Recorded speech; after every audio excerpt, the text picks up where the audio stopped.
way of introductions, all the way to my far right is Darcel Clark, who is the District Attorney of Bronx County. And there's more detailed, as I'm sure it's been said many times, but more detailed biographies in your packet, and all of these speakers have very lengthy bios, and I invite you to check it out and read them, and you'll see what a breadth of background all of them have. But on the simple side, Darcel Clark, District Attorney of Bronx County, which can't be an easy job. Police Prosecutor Partner Grant Coordinator Jane Darst from the St. Louis Police Department. Assistant District Attorney Linda Ford from New York County, New York, and once again Executive Director, Mothers in Charge, Rosalind Temple. Why don't you give them a nice warm welcome.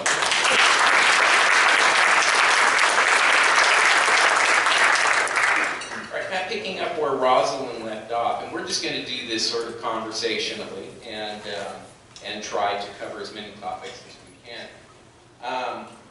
You know, this idea of community and reaching out, Darcel, what do you think are the key reasons of people being uncooperative with prosecutors, and how does that tie into what Rosalind was talking about? Well, good morning, everyone. Mark, I want to thank you for moderating today. It's an honor to be here with Jane and Linda, both veteran criminal justice professionals, and of course Rosalind Temple. You know, I just listened to you, and it just brings it all back as to why we do what we do. These are the moments that you really understand that why this is so important when you go out into the community, you know, and try to help. You know, I heard somebody say at one time, you know, when you lose a parent, you're an orphan. And if you lose your wife, you're a widower. And if you lose your husband, you're a widow. But there's no word for when you lose a child. And when I go out and deal with families who are survivors of homicide, you know, I try to you know, I've never been there, but I try to understand the pain that they go through, and the only way to do that is to be out there with them. So I thank you, Rosalind, for being out there for those families. We have similar things in New York as well. We have a group of mothers who have been with my office for 30 years, and they continue to meet each and every time one of them has a loss, and to help others that go through it. But it's a challenge dealing with these homicide cases because there's a lot of reasons why people don't come forward. We got this no snitch, you know, mentality or culture that, you know, you can't tell. But like Rosalind says, when things happen in the community, it's somebody in the community that did it. So we have to find a way to bridge the gap and get over that no snitch, to let people know that, you know what, it's important that we be able to solve things because that's the only way that we're going to be able to, you know, to get safety in our community so that we can raise our children. So, you know, there's intimidation, like gang members, we have cases like that. We have people that just don't want to cooperate because they don't think the police is going to be able to protect them. You know, there are so many complex situations with homicides. You have families, when you talk about domestic violence, that's a complex situation there where you have a family that loves the person who was killed and they love the person who killed the person. So that's very complex as well. So, you know, we have to find a way. We can think of 1,000 reasons why the people don't cooperate. But the most important is the intimidation factor and the fact that people are not feel safe and that they don't want to be, you know, termed a snitch. You mentioned a group of mothers that are in your office. How is that set up? How did you, or whoever, come up with that idea, and how is it situated? Well, that's something that was there that predated me, but it's something that's been sustainable in my office because we have trained professionals in my office, therapists, advocates in our Crime Victims Assistance Unit that connects with the community as they try to, you know, help families bear the pain that they're going to go through with either going through a trial or going through the fact that it's still unsolved, like in Rosalind's case. And my office connects with these victims regardless of whether there's an arrest or not. So that's why those mothers have always been there. And some of them have gone through the whole trial experience where the DA's office lost the trial. Some of them, they received justice, they feel, because there was a prosecution. But either way, they're in it in order to help each other heal and cope, as well as to reach out to other people. So they meet once a month, and you know, when I took office, I went once or twice to meet with them to let them know that I was a DA, just like the DA before me, who was dedicated to the work that they were doing, and anything that I could do to help them, and anything that they could do to help us in order to help solve some of the crimes, or to help the families that are going through it cope, that, you know, I was willing to do it. I mean, I meet, since I've taken office, every single homicide we've had in the Bronx, I've met with the families after it happens. I don't go out to the scene. My homicide assistants report, they go to every crime scene as well. But, you know, once they have the wakes or funerals or whatever that may be, I have them come to my office so I can meet them, reintroduce them to the team that's going to be working on their case, and let them know that we're there for them, you know, whether we find the person who did it or not, to know that they have the support of the DA's office. And I think that helps in them, because then they're willing to give us the information they hear. It may not be firsthand, they may not be witnesses, but they're connected to the community still, and they have to trust the DA to know that they can come to us and give us the information they have, so that we can work with the police and try to verify any of the information. And just on average, how many is that a year, homicides in your jurisdiction? I don't want to put you on the spot. No. What, I mean, we talked about it. I think Cy Vance talked about it. I mean, in the 1990s, New York City had 2,300 homicides. Last year, we had less than 300. Last year, Wright County had 72. Back in the 90s, we had 350. So it's a big change, but one death is too many. And right now, we're at 69. So we are, you know, set to exceed what happened last year, but it's still way down from what we had before. But one is too many. And Jane, you are associated with the police right now. You were many years a prosecutor, if I'm correct. And how, you know, the spectrum of witness cooperation, it doesn't just start at the prosecutor office. How do police and the idea of police relating to the victims, how does that play into this? I think the theme for today has almost been said a couple of times, talking about bridging that gap. And my, we are receiving a partnership grant, and it's designed to help bridge all those gaps. So we have a partnership with the prosecutor's office. This grant specifically looks at non-fatal shootings, but there are a lot of resources and attention that is placed on the homicides, but my grant specifically looks at non-fatal shooting. And one of the things that's unusual about it is we have a victim advocate that's at the police department that works as part of our team. And what's great about her name is Maggie. What's great about Maggie is that she knows the criminal justice system, but she's a victim witness advocate. And she reaches out, we're in 5 pilot neighborhoods, and she reaches out to every victim and every witness of a gun violence case. And her role there is to just reach out to them and say, hi, my name is Maggie, how can I help you? And so she can hook them up with resources if they need help with medical costs. I think probably the biggest thing that she does is she's just there as support for them, as an ear. She calls them usually, hopefully 24 hours, 48 hours after the incident, so they've had a little bit of time to process. And then one of the things that I think has been a little bit surprising for us is that she gets information. And so we've actually been able to identify suspects and solve a couple of cases because of the information that the victims and the witnesses were able to reach out to her. So it's about bridging that gap and helping the victims understand what's going on. I mean, we spent years going to law school, right? We learned a different language. They don't speak that much, and they don't understand. And so she can hook them up with all of those things. Our detectives are really reaching out to her and using her not only in the cases that they have, but they are looking at our active shooters and going after cases maybe that didn't get issued. And so she reaches out to them too and says, hey, we want to take another look at this case. Are you willing to still testify? And now you mentioned something when you started this off as a grant. You know, there's a whole variety of people out here from big jurisdictions, small jurisdictions. A lot of times it's very challenging for a smaller jurisdiction, you know, to have some dedicated person like that integrated into the system. What kind of grant was it? This was a smart policing grant, and it uses a gun crime intelligence center model plus then this partnership that we're doing.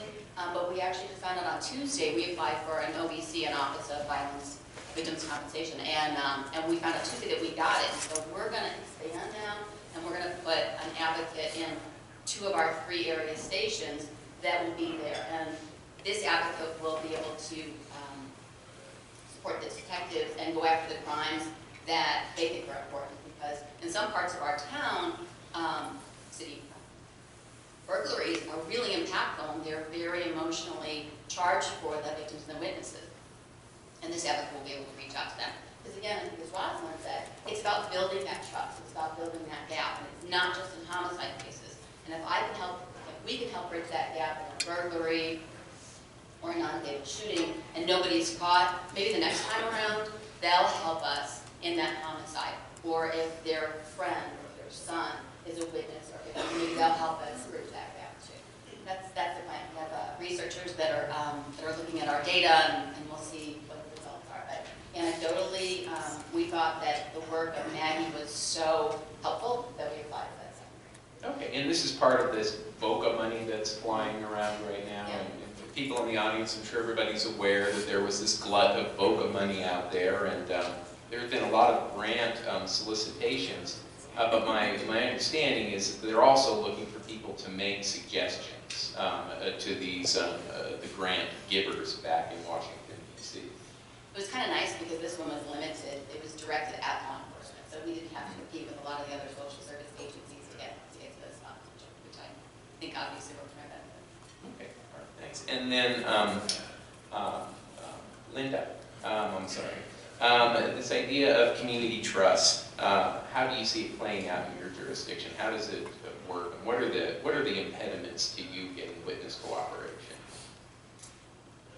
Well, I think community trust has to be built on multiple levels. So on a case-by-case level, like many of the other jurisdictions, we do send prosecutors to the scene of every homicide case. We're also going out on non-fatals, going out on particulars, and we have an entirely vertical prosecution in this town. So when I meet my witnesses at the precinct or a family of the victim at the precinct, that relationship I know is going to last throughout the whole case. So I can take up advantage of that opportunity to start to build that relationship for that particular case right then and there. But I think you also have to build community trust on the macro level. So the Vance spoke about some of our community initiatives yesterday. He didn't talk about one of my favorite ones, which is Saturday Night Lights. This is a sports program that is funded entirely by passive forfeiture funds. And on Friday and Saturday nights, we have basketball, volleyball, soccer, dance programs that are staffed by professional coaches. It's completely free to members of our community. We get them in with these sports, and then we have other services that are available to our kids. And a lot of them have gone on to get college scholarships. And so this is just an example of a way that we can reach out to the community. We can start to build that trust so that when we do need people to come in and speak to us, that we're not strangers. We don't want to have the first conversation with someone when they're in crisis. And then, Rosalind, this idea of, it's very apparent, that you're very directly involved with the community and bridging a gap between the community and prosecutors and law enforcement. How do gangs, fear play into this? I mean, it can't be an easy thing going out into the community, because I'm sure that's a part of it. See, for me, when you're being a part of the community, being a part of the breaking the habits. So, if people know me and my family and seeing me as I grew up in the community, that right there, if I'm standing now because I lost my son, and because I really trust the police department, I trust the prosecutor, I'm doing a different thing, doing something different, people are more understanding than, well, if Rosalind can do it, if she believes there got to be something to it, it has to be working. For me, only people that still work in my case is the police department and prosecutor office. Community has went on. And that's our problem of the snitch mentality. And I try to change that part of that they process thinking. And I tell families and tell people that you have to twist it around. For the snitch process, the person is still walking our streets and roaming around our communities, our schools, our children's, our libraries. They're gonna do it again. So till you thinking that you're a snitch, you're a witness. Because so many times when we don't step up, when people in the community don't step up for people, believe me, when I'm called from homicide, seems like, well, that's that next family that's been hit by homicide. And it's a group of people. It's not a whole bunch of people. The same names pop up every time over and over. That's causing these it's happening in our community, it's taking our lives. So we have to fight, we have to change the man of the community. We have to go out and support them. And almost, being in neighborhoods, like I tell people in neighborhoods, that, people go about the poverty level, different level that we allow it as community people. We know this drug house has set shop up in our neighborhood. You can tell us different traffic coming, cars coming. Why we don't speak up until we change the minds of our own? Nothing's going to change. And then from the DA and police perspective, Darcel, how effective is that? I mean, is it effective to have community members reaching out into this troubled area of gangs and snitching and fear and culture? And how's that work? No, absolutely, I think so. Because you know what, you have to have credible messengers. That's what Roz is talking about. You have to meet people where they are. So like, my office is on 161st Street in the Bronx. I'm not going to get to that housing, I'm not going to reach those housing project residents that know something about the case from 161st Street. I have to get out there, I have to send my detective investigators, we have to have the police department, we have to have a relationship with the community so when they know, oh, DA Clark's office is looking into this. I remember, that office helped me when this happened in my family. Or I remember when, Miss Davis' son got killed. The DA's office did a real good job to get JoJo, who everybody knew was terrorizing the projects, but nobody would want to say anything. And once they did, once they see that we can be successful if we have their help, I think it makes it easier to do that. But you have to have community members to deliver the message. You have to meet, all I can say, you have to meet people where they are. And those people who have gone through it are the best ones to be able to deliver the message. And, so that's what we work with each and every day, trying to, keep our witnesses engaged. I've developed programs in my office so that we can make sure that they know that they're going to be safe and secure. Because security is a big thing, to them, that they want to make sure that if I tell you this, can you move me out of this housing project? I'll cooperate with you, but I can't live here with these people. Can you help me? And we have ways of doing that. We have advocates to help them, therapists, all kinds of things to help people get through the trauma. And as you help them through it, then they'll trust you more, and then we'll be able to get the cooperation we need. Okay. Jane? The police department's doing, I think, a couple of interesting things on that sort of macro level of getting out there and establishing those connections before the trauma occurs. Our chief of police actually has a mobile office, and he will take this equipped van, has the police seal, and he goes out to the neighborhoods and brings out a desk and sits on the sidewalk and has his mobile office out there. We have something called Fuller Cops, which is an ice cream truck. And it's funded by private donations, and it goes out and they give out free ice cream. And people come up and take ice cream from the police officer. They have and we have our normal community liaisons where we go out to meetings and things like that, but we've also started going out to barbershops, and the captains in the area will go out to the different barbershops. We have Coffee with a Cop, where they'll put that out on social media, and they'll be there and they'll buy everybody a cup of coffee. And then something that I actually just read about the other day, where we've been doing some sweeps, and we've engaged some construction companies to help us. We have a big problem with falling down buildings, vacant buildings, and they'll go out and they'll donate some of their big equipment, and then they do these different sweeps, and they're scheduled throughout the city. And the police participate in those. And then there's something also, a Safe at Home program? Well, that's a Missouri statute, and that kind of goes back to protecting witnesses, and it's a lovely idea.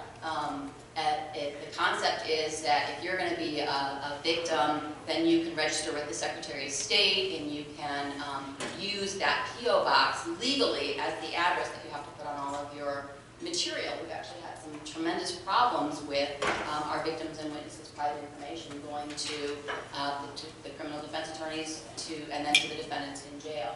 And so this Safe at Home sounds like a great idea. The problem is twofold. One, it's limited to 3 or 4 different crimes: domestic violence, stalking, and human trafficking. The problem is, I don't know how you get a human trafficking victim to register with the Secretary of State and get that P.O. box before the police report ends up in the jail. Even if you can help that victim do that, and being on those very limited crimes. In Missouri, we have a problem with our protecting our victims and our witnesses. The DA from Los Angeles talked about balancing the competing interests. I don't think the victims are really getting factored into that balancing like they should. Yeah, we don't hear a lot about victims when, like in California, when we go to the legislature, you're not even allowed to say the word victim. You have to say the B word. I mean, it's ridiculous in California right now. The Californians out there are laughing because they know how true it is. In fact, I have to say this, I have to share this with everybody. It's stunning to be here and to listen to what you folks are talking about from around the United States and compare it to the hostility that we receive when we go into our legislature in California. The only solace I take is that it's probably coming your way eventually. All that aside, sorry, I had to get that off my chest. All that aside, Linda, procedural justice, community partnership, aid services, what are these concepts and how are they used in your jurisdictions? Well, procedural justice, obviously our mission is to do the right thing in every case, but it's not enough to just do the right thing in every case. There has to be a perception that we're doing the right thing in every case as well, and that's, I think, what people mean by procedural justice. And that factors into what we've been talking about with the community trust. If it's sort of a cost-benefit analysis, if you don't see the benefit of cooperating with the police or the prosecution, and there's tremendous cost to you in your neighborhood, you're going to be ostracized by your community or worse, then why would you cooperate? But if there's a belief, if there's a perception that you will obtain justice and that you can cooperate and be part of that system the way Roz has, then you're more likely to cooperate. And I think that's right, that once the word is out, it kind of has a snowball effect, and that's what we're trying to achieve. In New York, we happen to have pretty good discovery laws, and we can protect witnesses. We don't put their names in the accusatory instrument. We redact all their names, date of birth, personal information from police reports, and we can go even further to get a protective order where we can delay discovery. We can have discovery provided to the attorney only. We can have witnesses testify under an anonymous or an alias. So there's a lot that we can do to protect our witnesses. We have to be proactive about it. But it's interesting for me to come to functions like this and meet people from other jurisdictions who don't have those same discovery laws. And Rosalind, let's talk about discovery. You're familiar with it. We were talking about that a little bit. How does that play in the world? Like once discovery, we're all a bunch of attorneys, right? We stamp our discovery or do, electronic wizardry with our discovery, and we give it to the defense, and some states have restrictions on what can and can't be shared and how it can go and all of this sort of stuff. What's the reality out on the street? The reality is that basically you know who you're hanging with, you know who you're doing things with, the chances that you might get caught up, and the weak link. I always call the weak link in the bunch. before discovery even come out, you probably basically know who already told, already talked, so they already got that. So once all this discovery does is at that stamp, and what they do, the defense lawyers get the discovery and they pass it on to their client, and then they end up putting the discovery on social media. So right now, social media is running, people sharing it. If this person's a rat, he's a snitch, and so there it is right there. And then families are getting intimidated. You know, with the defendants locked up, their families get intimidated. So it shuts them down. But I tell people, you know, you already know what you're dealing with. You know, I knew when I was out in the streets what I was doing, who I was doing it with. There was a chance that I was going to get caught up or I wasn't. But if the chance I got caught, who was going to tell? Because in the chance of one of my cases, when I did things in the community, it was a person, I wasn't good for this case. I was good for a lot of others, but this one, you know, they said karma is true. I wasn't good for this, but they knew I've been doing things. So once we got caught up, a person lied and said we did it, we sit in jail. Eventually, my attorney came and said that your co-defendant said she done everything and you was with her, you knew. So I was accessory to the fact. So right then and there, I was already sold out, and I was probably the one who was going to get the most time because she cooperated.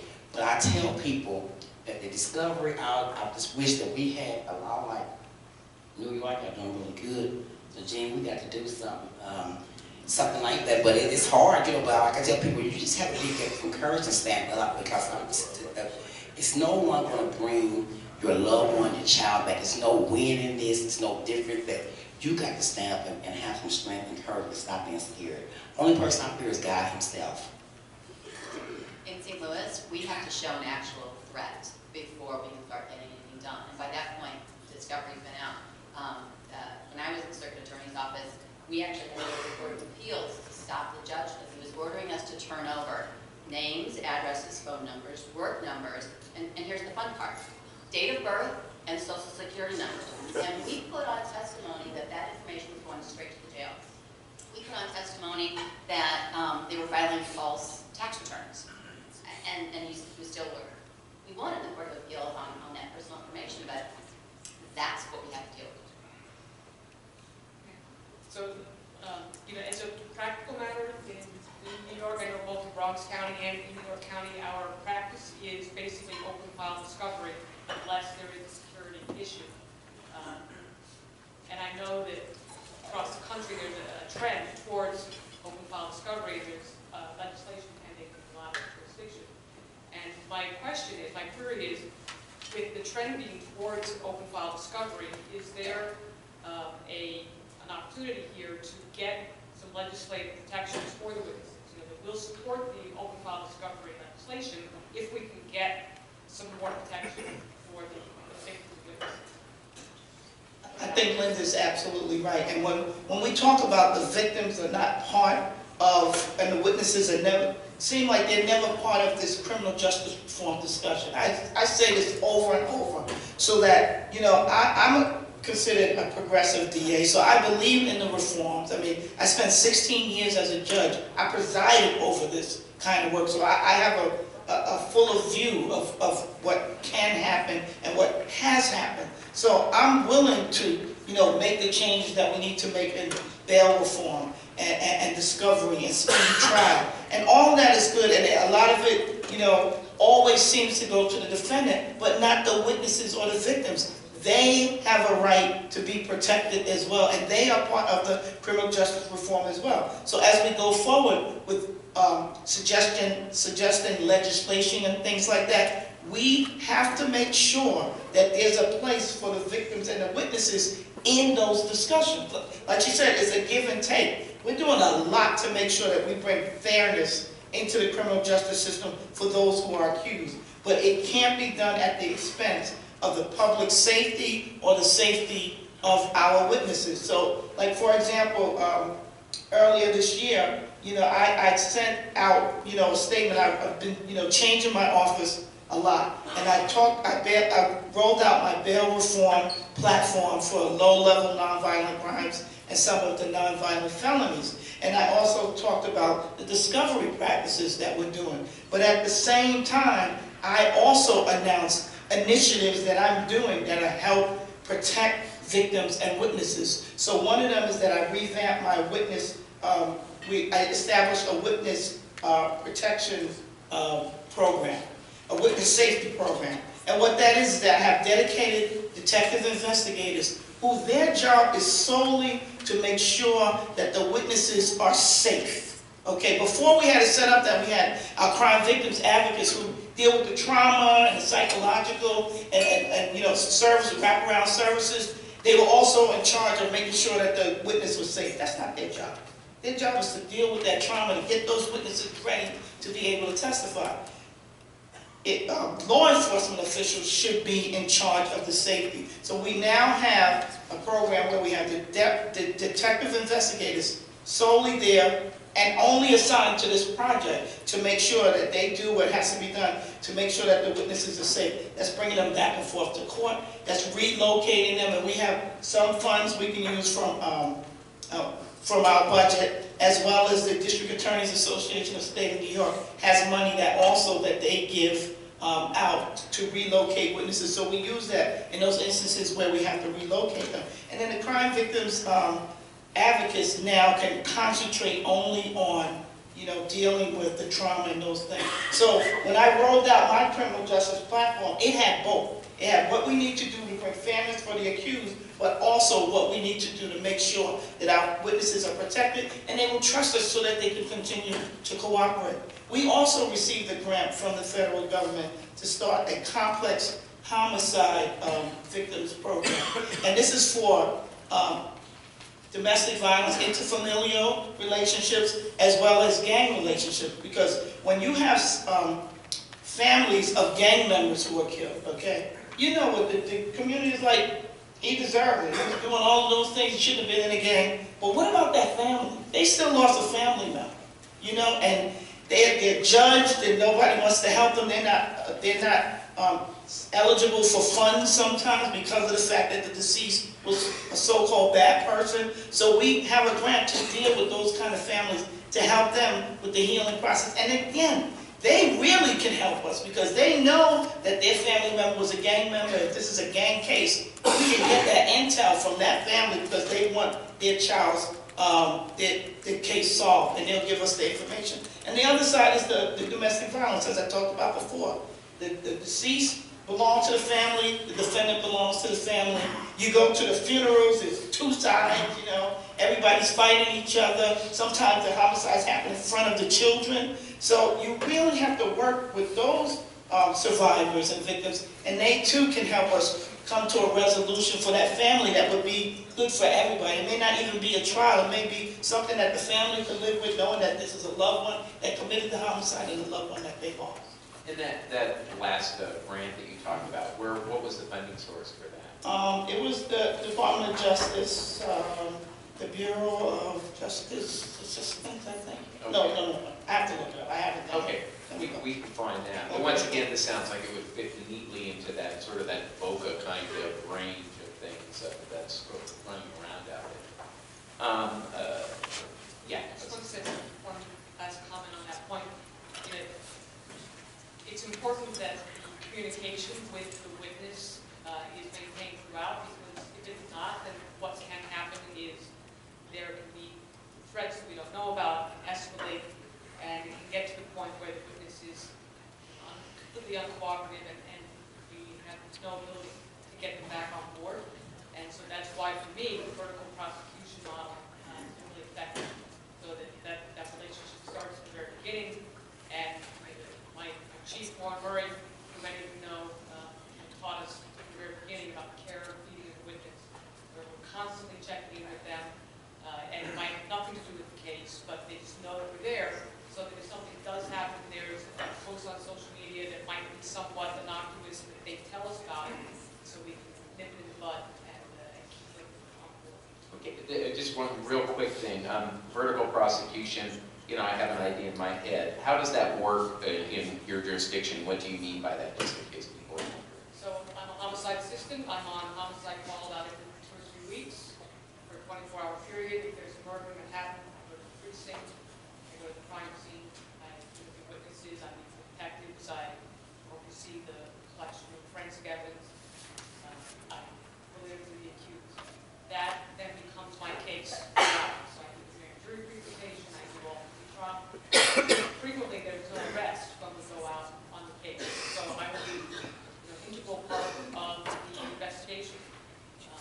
we work as a team, so there'll be a paralegal and analyst, and a VA, sometimes 2 or 3 VAs from Bureau, and there'll be a homicide detective, there'll be a precinct detective, and we all work together.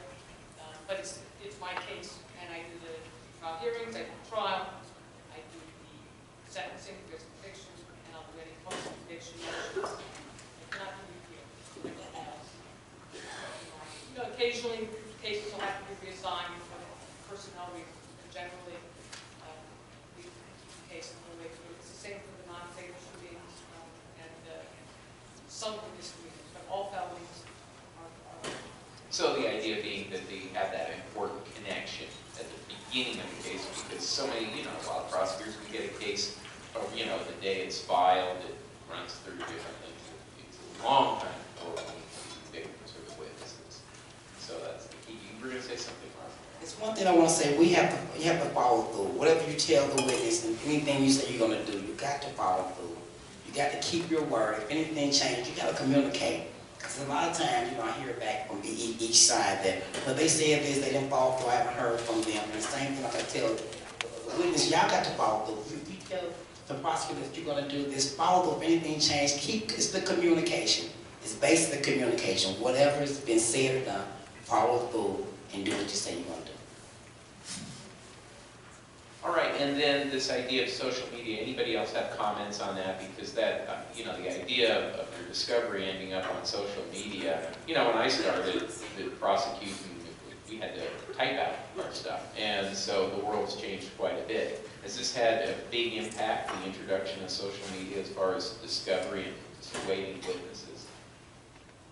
Well, I want to say things. One thing you said about the documentary, I think they might have showed it a little bit in that one clipping where, you know, I've been on homicide Facebook where community people come out and Facebook Live crimes. That's the worst thing you can do. And I tell community, please don't do that, because who would like to find out that my loved one, my child, been killed with Facebook? And then they put everything on social media. And we are, thank God the police department can, or possibly y'all can look at social media. Social media, if you want to look at social media, it's going to tell the truth. It's telling who's doing what and how they're doing it. But I know you need first-hand things, but that's one thing that bothers me so much with the community. They Facebook Live assassins. So I think social media, it's supposed to have been a good thing, but it turned out to be a bad. Because people are taking the bad things and putting it out there, and then everything's out, you know, everything, even some of the evidence y'all need, social media has destroyed. We have a love-hate relationship with social media, don't we? So we can use it as an investigative tool. We can use it as evidence in our cases. We use it quite extensively in some of our cases. But then, you know, it's a tremendous problem that we have where witnesses are threatening each other, or sometimes it's not even a threat. It's just a comment or something that makes the situation escalate, that makes somebody become uncooperative.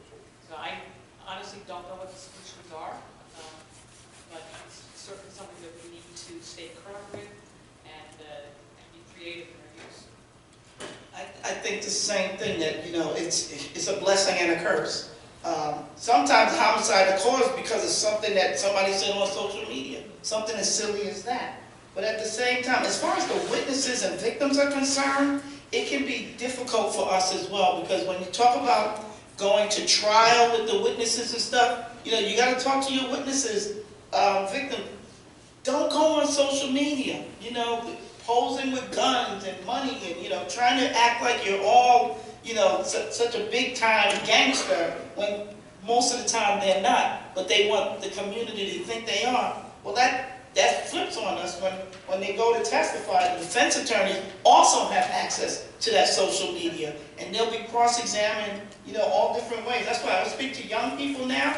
You know, when you're out there, you want to prevent crime, but we also want them to be successful. I tell them, get off that social media. If you want to go to college, those colleges are looking at your social media page. You know, jobs are looking at your social media page. So, you know, it can do a lot of different things.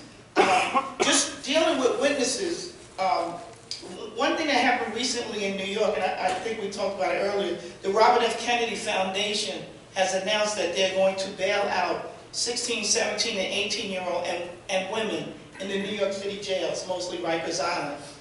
Violent people with no, exit strategy, it was just announced.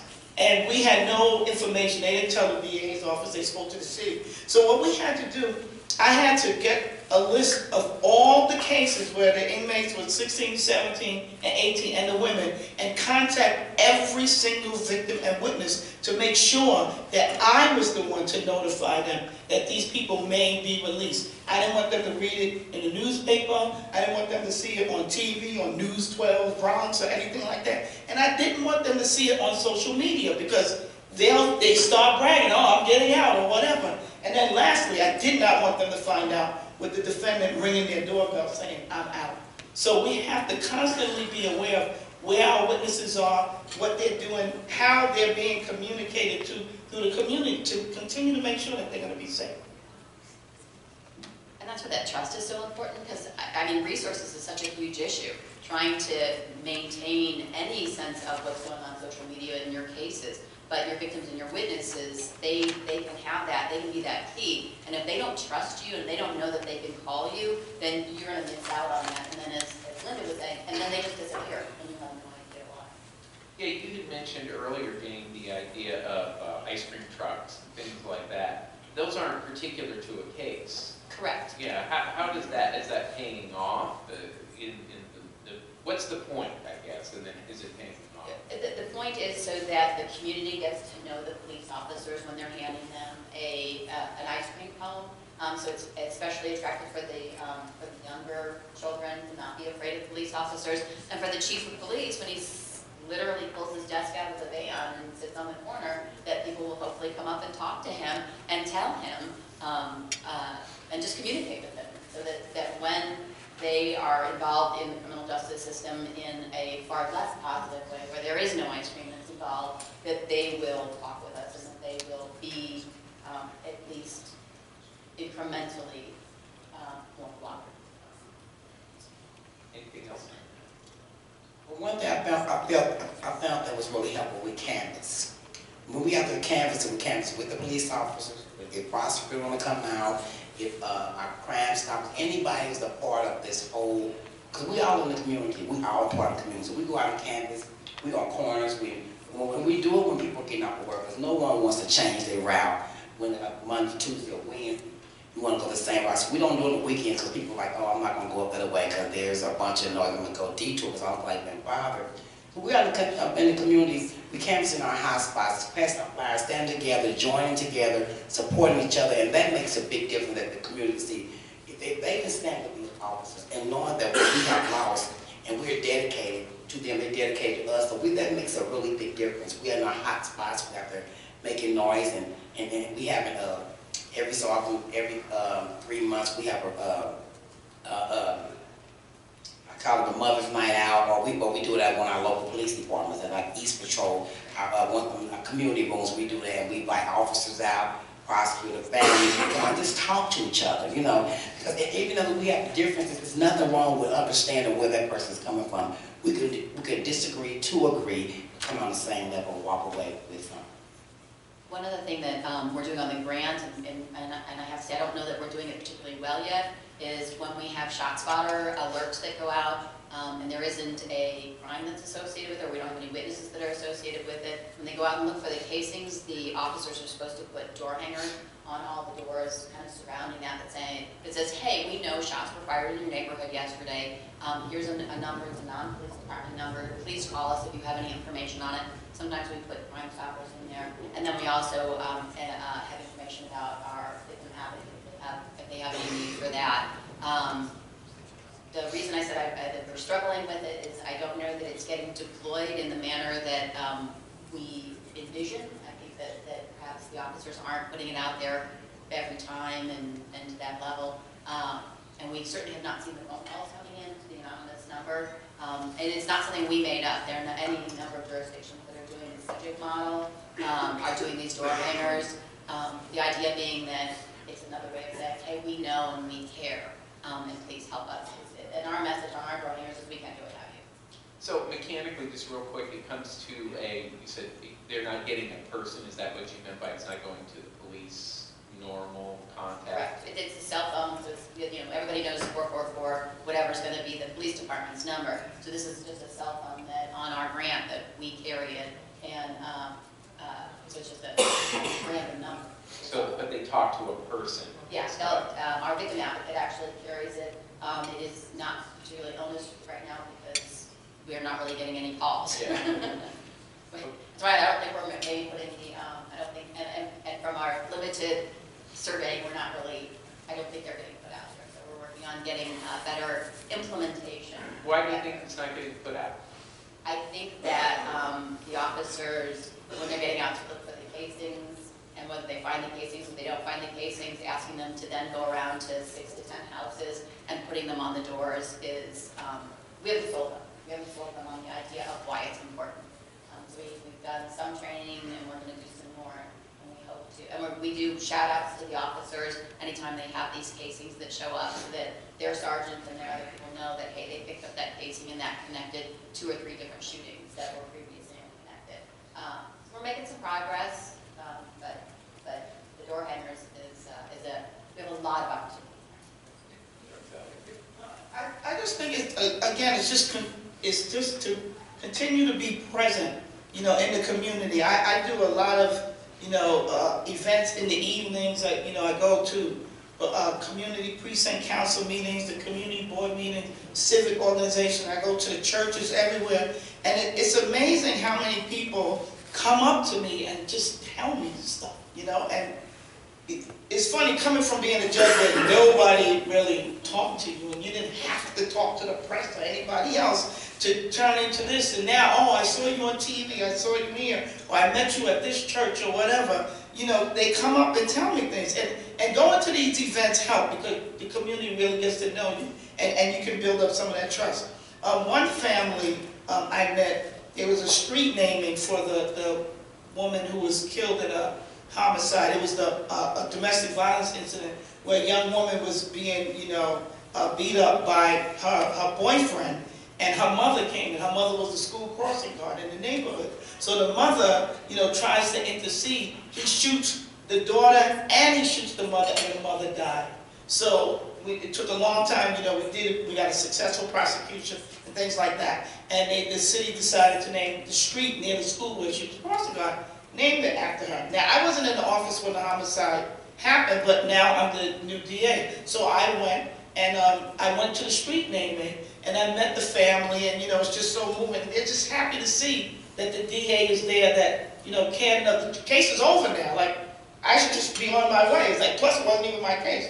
But I was still there. And, you know, I met the family and stuff. And then I went to another community event like a year later. I saw the girl who was the victim, the survivor. And I said, oh, how are you? I remember her name was Diamond.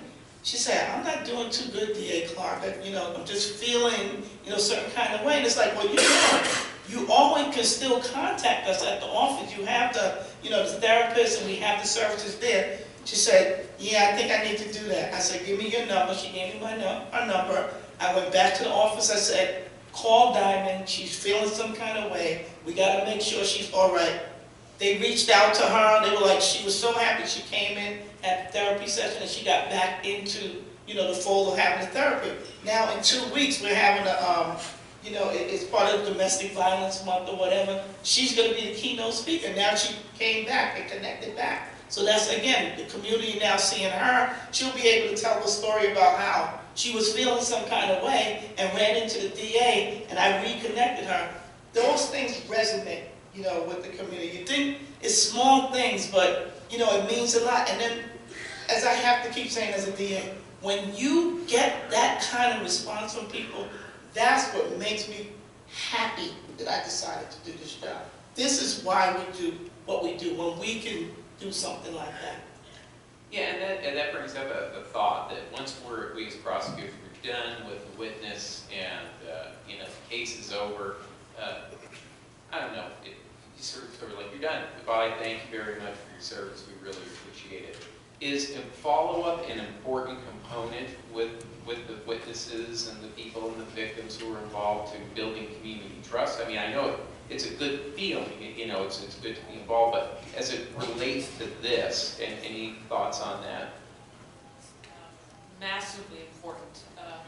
Just this week I've been answering emails about a witness from a 2003 homicide. I'm still in touch with him. I'm still protecting him in jail as best I can. And it's our obligation, but it's also important for the case, because when you're dealing with cases where there's a very long sentence, people can recant their testimony at any point in time, and then you find yourself, litigating a post-conviction motion, and it's very, very difficult sometimes to defend those because evidence and information has been lost, or people have died, and you can end up with a reversal 10, 15, 20 years later. So if you stay in touch with your witnesses, if somebody does try to influence them, hopefully they will tell you that something has happened and you can intervene, or even if it's too late to intervene, you can start to prepare and proactively defend that conviction. You investigate, you try the case, that takes a couple of years, but you defend that conviction forever. But does this follow-up, though, does it bolster community kind of assurances that, because I think probably the difficulty for a lot of people is this idea that they're going to approach law enforcement, say, oh, I saw what happened, I'm a witness, but then they're just all left out there alone once the case is over. I mean, is that follow-through important beyond just the case itself? For mothers in charge, what we do, I'm there from the beginning that the homicide occurred, and we're there when everything is over. For the rest of our life, like I said, we call over 400 families. Every week, we have volunteers come into our office and we make them phone calls. And when the things are over, you let the homicide occur, then people let you normal life. What is normal life? It's normal life for everybody else, but my life, it has changed forever. So it's good to have someone to still reach out to you. And sometimes a week went by, we got busy, they called, family called. We haven't heard from you all. They look for the phone calls. The people are following through because things has changed for them dramatically. That trauma has took over and it's consuming them. And one thing we try to make sure everybody get counseling. Counseling is very, very important, special in the African American race, we had a stigma that said that if you got counseling, you was crazy. So for a long time, for years and years, I was even scared of counseling. But when my son was murdered, I knew that was the effect for me, that I needed counseling. I did for 2.5 years, every Friday, didn't miss a Friday, because I needed to process in my head the way I needed to process. So I just got back in counseling a month ago because things will start running up again, and so I need counseling. So that's very important that we keep in contact with people and see how they're doing. It might not be every week like Mothers in Charge because that's our life, we live it, but even if it's once a month or every 3 months, call and see how they're doing. Because people would be stuck. They would be stuck and that could consume them and they would die. And let me ask sort of a philosophical question. You're in a county that's maybe a medium-sized county. You don't have a program like Mothers in Charge. How can that get started from the law enforcement side of things? How do you approach the victims of homicide and say, hey, would you be interested in doing what you do? I mean, is there a way to accomplish that, or do we just wait for people to come to us like you did and say, I want to be involved in this?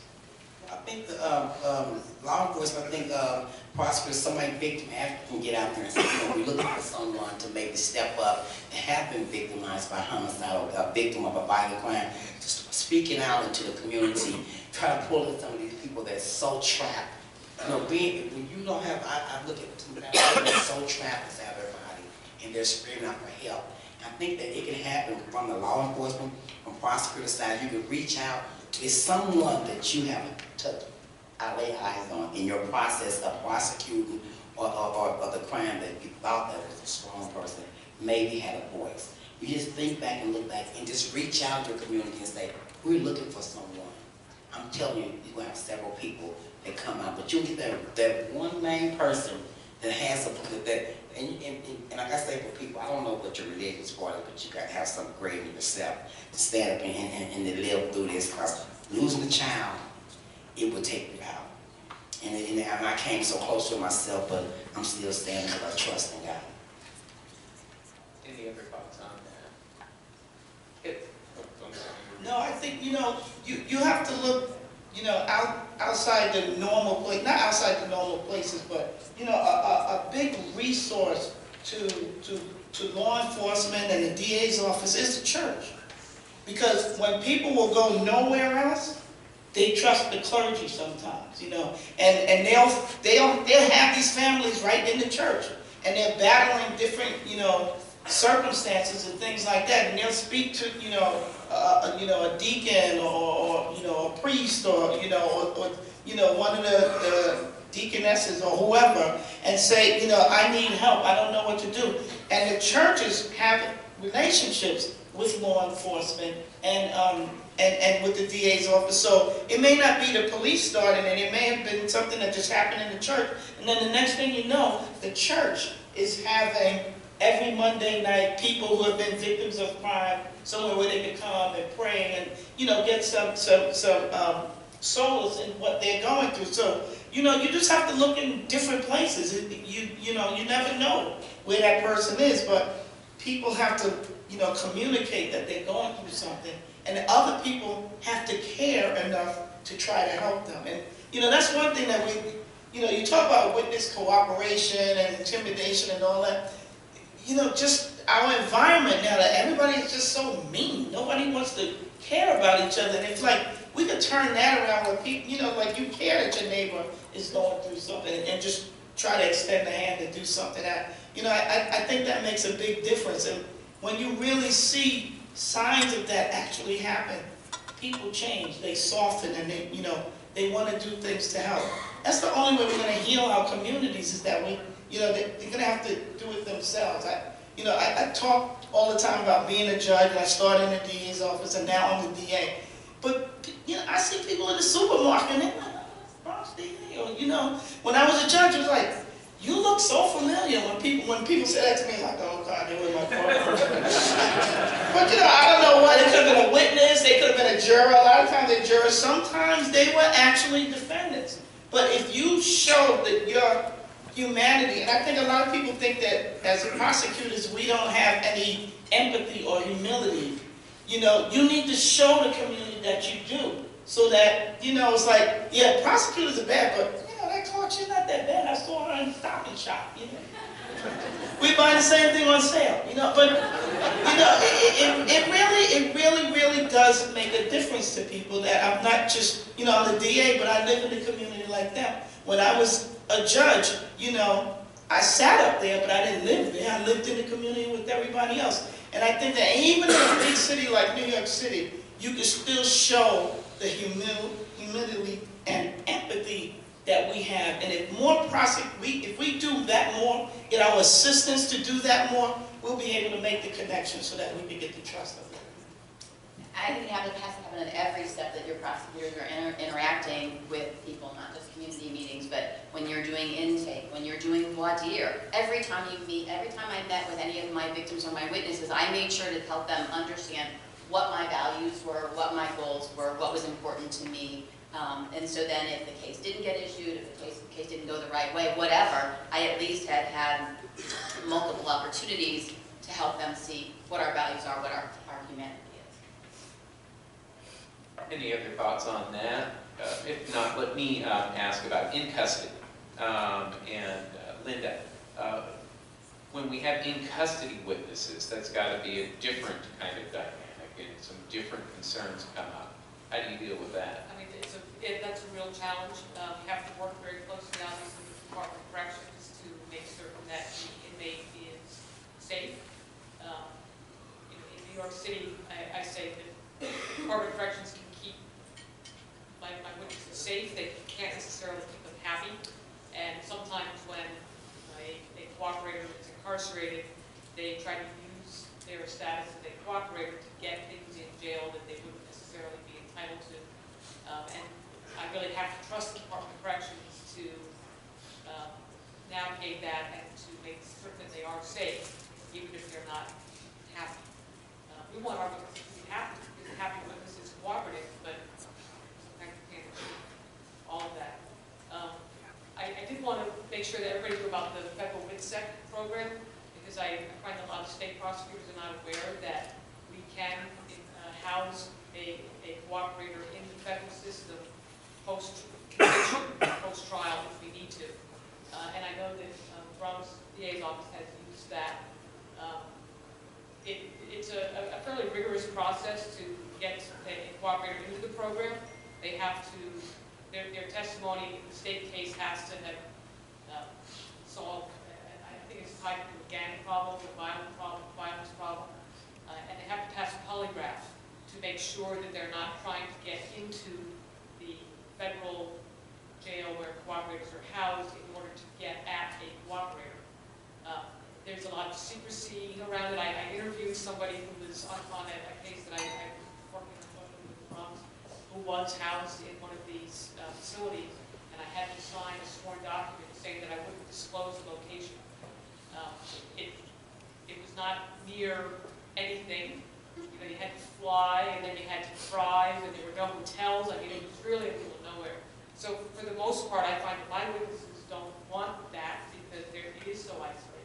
But in the right case, it is available. You have to go through your local federal prosecutor, and like I said, it's a fairly rigorous application. I also find it useful to, if I have somebody in state prison and they're complaining a lot about their situation, but it's not necessarily a safety issue, I find that if I say, well, you know, if you really are not safe there, we're going to have to put you in federal midsec, and then that kind of tamps down their complaints.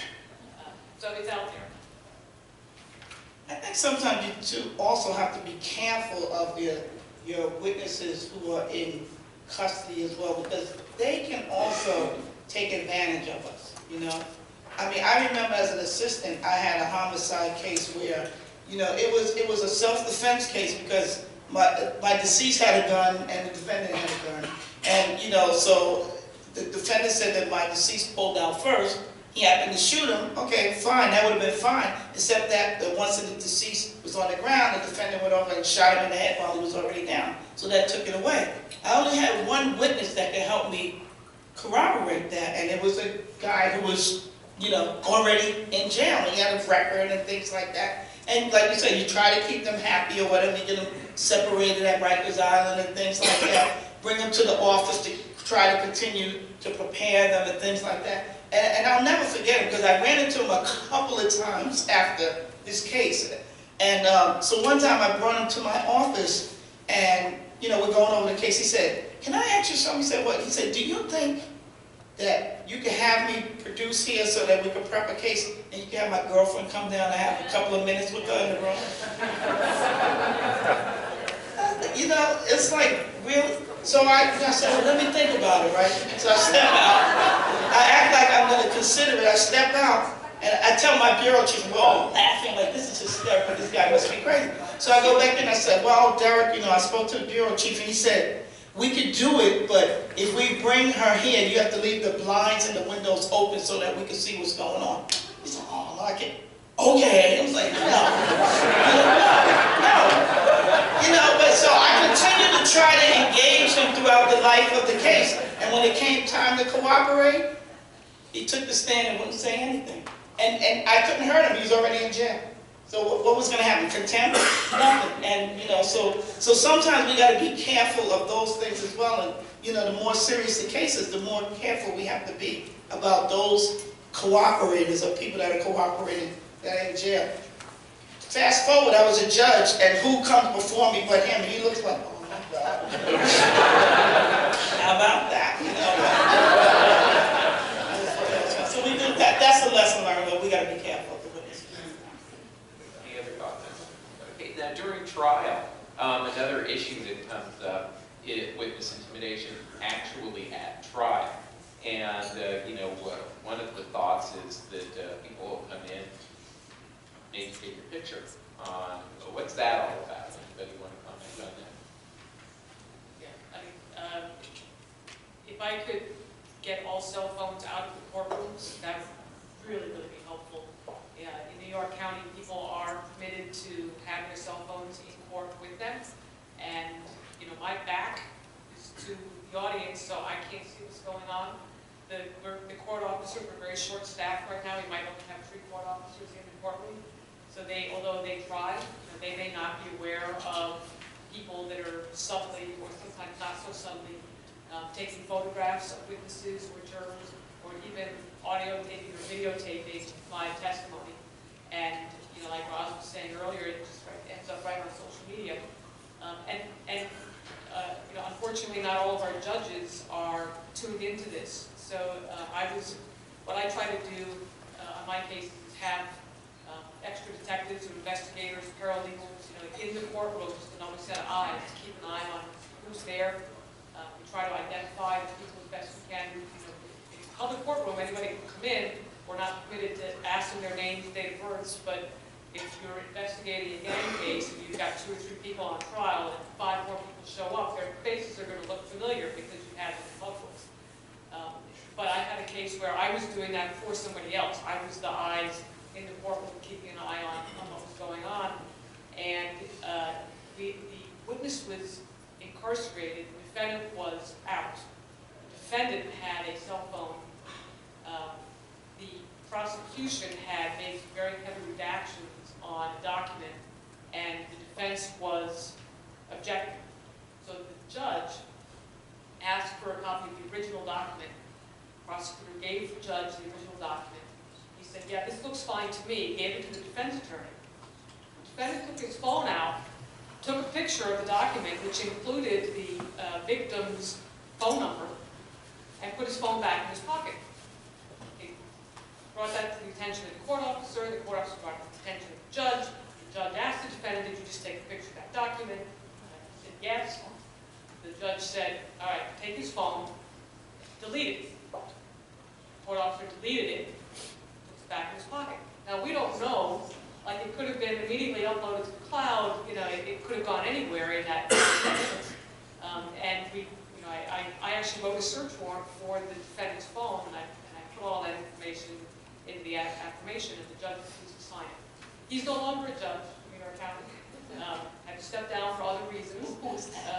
I'm not telling you, but it's a really, really significant problem. On some of our more violent cases, we can have extra security measures immediately outside the courtroom, and we, in some cases, the judge will give permission to take the cell phones away. But we can't do it in every case, and every case has the potential for something to go wrong. So I don't know how other jurisdictions do it. I heard, I don't remember what jurisdiction, but I heard about these bags where as you come into the courtroom, you have to put the phone into the bag. But in New York, they say, we can't take the cell phones away from people because then they can't communicate with their lawyers. So there's innovative ways to handle that problem. Very interesting. Yeah, it's the same thing in the Bronx. We share the same court system, so that happens. But we've had instances where demonstrated things have happened, so the metal detectors right outside the courtroom door. You have to go through metal detectors to get in the building. But in some of these high-profile gang cases, we've had metal detectors. We've had witnesses shot at during the trial, after they testified, or family members. I mean, it's very serious. But you have to, show some demonstration that there's a need to take it away. But, the families, both sides are there. It doesn't even have to be the cell phones or anything. It's just the violence in the courtroom, because certain testimony will get one side, riled up, or the other side. And it's just, it's really a lot to be able to protect the witnesses and to make sure that the court officers are, alert and well aware of what's happening in the surroundings in the court. Okay, we're kind of winding down. I think we have just a little bit of time left. I'm going to do the lightning round idea again and start with you, Darcel, and we'll just come on down. Anything else you want to highlight or talk about? No, I just think that as we're dealing with our witnesses and our victims, we have to always, assess them from the beginning when we meet them. We have a vertical prosecution model in our office now. I brought that into the office when I took office 3 years ago. And you have to always assess them for intimidation factors. Are they candidates likely that will be intimidated? What is their affiliation? Whether they're gang members also, whether their families, are gang affiliated. Just be aware of the fact that, and bring them along as you're talking to them to let them know that, you know, we're thankful for their cooperation, that we're looking for a successful prosecution, that we can't get it done without them, that we need their cooperation, and be realistic in the expectations that we give to them to let them know that we're going to do the best we can to get the best outcome. And just always do that. But once there is some kind of threat or something happens, make sure that you have a safety plan in place. I mean, that's why I have that witness safety program, so that I have law enforcement professionals that will assess the situation and come up with the safety plan. And a lot of times the DA, the assigned DA won't even know about it. That's how we really want to make sure that it stays, you know, safe, so that the witness doesn't call us and do something and somebody intercepts a phone call, or if there's text messages, or the witnesses, we put them away in a hotel or something, and then they're still texting and talking to people outside in the community. So really have a safety plan set up should you have something like that. And then just really, you know, just continue to keep that connection with the community. Engage credible messengers that will help you get the information you need so that we can try to have successful prosecution, whether it means a trial or plea or whatever the case may be. But I mean, it's important just to let them know that in spite of all this, in the midst of all this criminal justice reform, with all the concentration seeming that it's for the defendant, that we have to continue to reassure our witnesses and our victims that we are there for them first, and we will not do our job but also violate the rights of the accused. So it has to be a balance in that, but they need to know they are first and foremost in our job. And I would say work well with your police departments. They're going to have 1,000 times more contacts with the community, and are going to be instrumental in helping build that trust in the criminal justice system. And the police departments, they have the same turnover issues that we all do, and most of them don't really have a good sense of what prosecutors do and what our values are, and what we want them to bring to the community to help have them come back and participate in the criminal justice system. I think one of the most important things we can do to gain community's trust is to have successful prosecutions. Because people have to know that if they do cooperate, that there's going to be justice served. So that's a really important factor, especially with the trend being towards, you know, the bail reform and the alternatives to incarceration. We're going to be making a lot of very, very tough decisions about who we're putting into those programs, and you know, who is going to be released, who might not have been previously. And you know, I tried a case last year where a New York City police officer was killed in the line of duty, and the defendant had absconded from the drug treatment programs.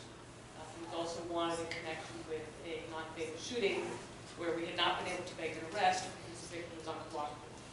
So the stakes are really high. We make tough decisions every day. That's what we do as prosecutors. It's a real privilege to be here and interact with so many elected DAs. I have the privilege as a line assistant of not having to worry about things like allocating scarce resources and rolling out criminal justice reform programs. But I do try to keep my finger on the pulse and to understand what is happening around me. And I thank DA Vance for allowing me to make some of those tough decisions and to be part of this really fantastic criminal justice system that we all have. My words is to follow through, keep your word, be honest, and give it your best. And with that, are there any questions? Because we have a couple of minutes left. If there are, speak now or forever hold your tongue. Okay, it doesn't look like we have any questions, so thank you all for your kind attention, and I think we're going to have a little longer than a 15-minute break. Thank you.